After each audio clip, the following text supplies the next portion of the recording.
I get to hate on both sides. If you don't like me, don't write about me. If you guys don't want to see me do no exhibitions, don't come, don't watch. I come on record and tell y'all, when it comes to legalized bank robbing, I'm the best. I changed my name from Pretty Boy Floyd. When I changed it to Money Mayweather, I started making money. You gotta speak things to an existence. So y'all can write the stories that y'all wanna write. I don't care. You know, just having a dream, believing in myself, believing in my skills, believing in my talent, and also surrounding myself with the right team. I had to surround myself with the right people.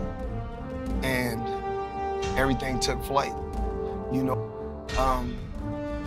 I just believe, and I got a game plan. You always gotta have a game plan.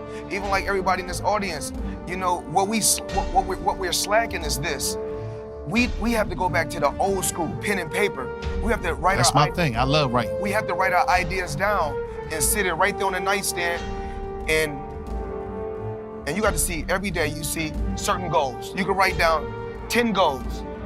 And then in 12 months, if you ain't accomplished none of those goals, then you're running in place. You're hustling backwards.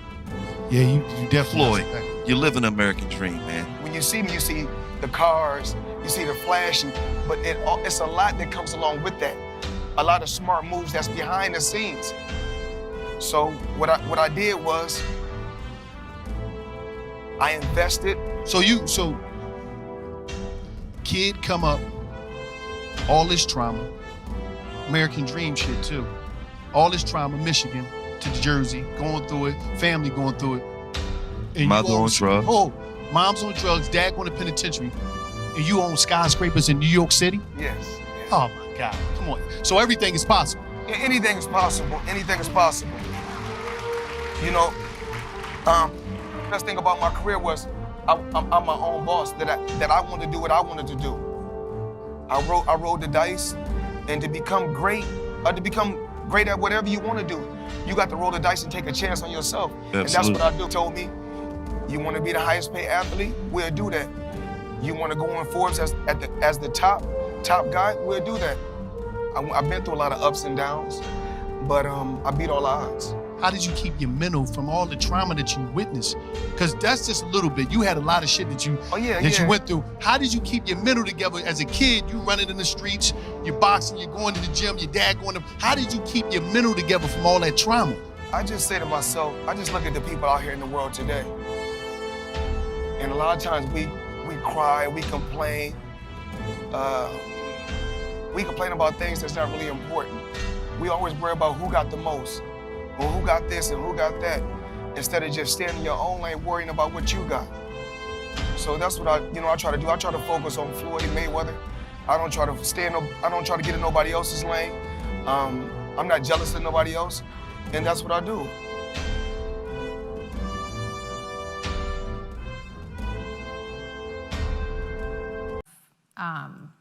Like building a brand and social media and using your voice and believing in yourself that you can make it happen through that platform. Are there companies though that come to you and you say, look, this is not me, and I'm not going to do it, or I just can't do it for whatever reason?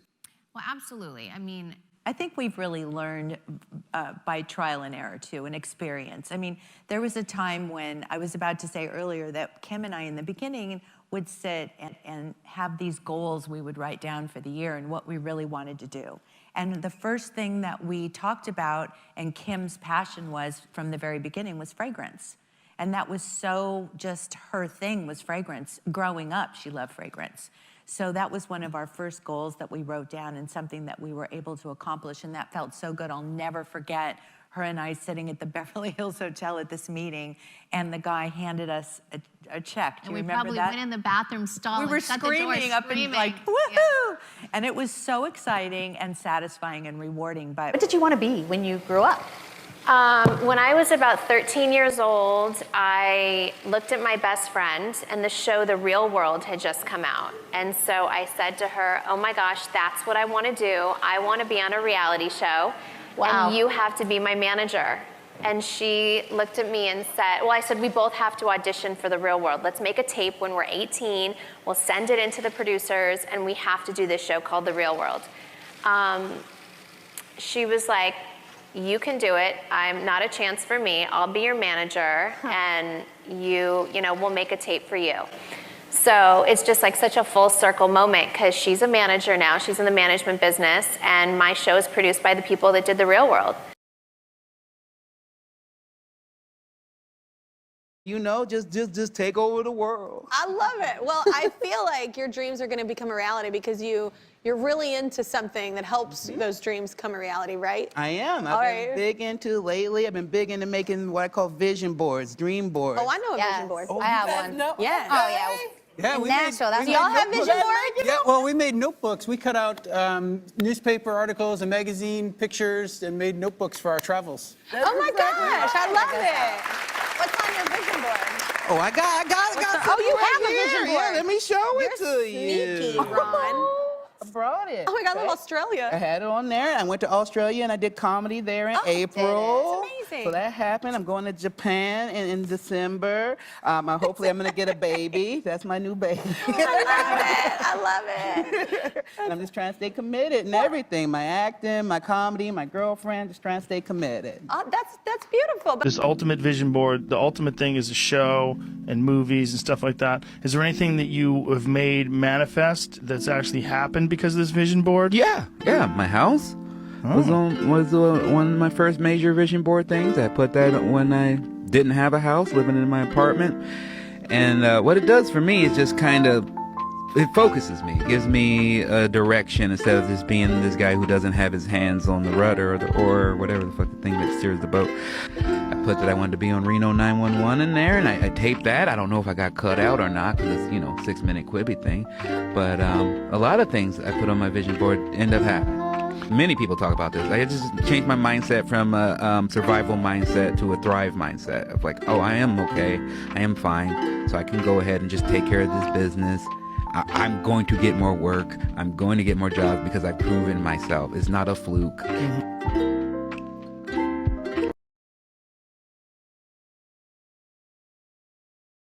So how do you want to make money? I just want to... This is what I do, right? Take yourself to 5 years. Where do you want to be in 5 years? What do you want your day to look like in 5 years?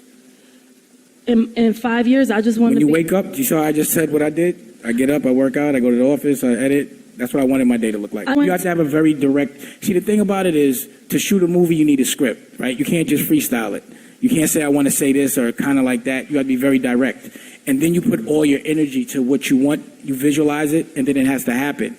My favorite entrepreneur, Dave, you were on my dream board. I had 5 people that I wanted to interview. You 100% was at the top of the list, man. So did you have a vision for... Yeah. Everything that's happening. Initially, that's the first dream. The dream was Rockefeller, and then the clothing. I go like an octopus, the ancillary things, but all of them become equally important. Naturally, that my name was Damon Dash. So I always knew I was meant to be a superhero some way, shape, or form because I felt like I had a superhero name. Mm-hmm. I'm really worried about my self-esteem and how I look at me. Yeah. And I can't hide from me. Yeah. I can't look the other way and pretend I didn't. I'm always watching me. Yeah. And honor means everything to me. It's priceless. And that's what people understand. Love and honor, which is one and the same, is everything.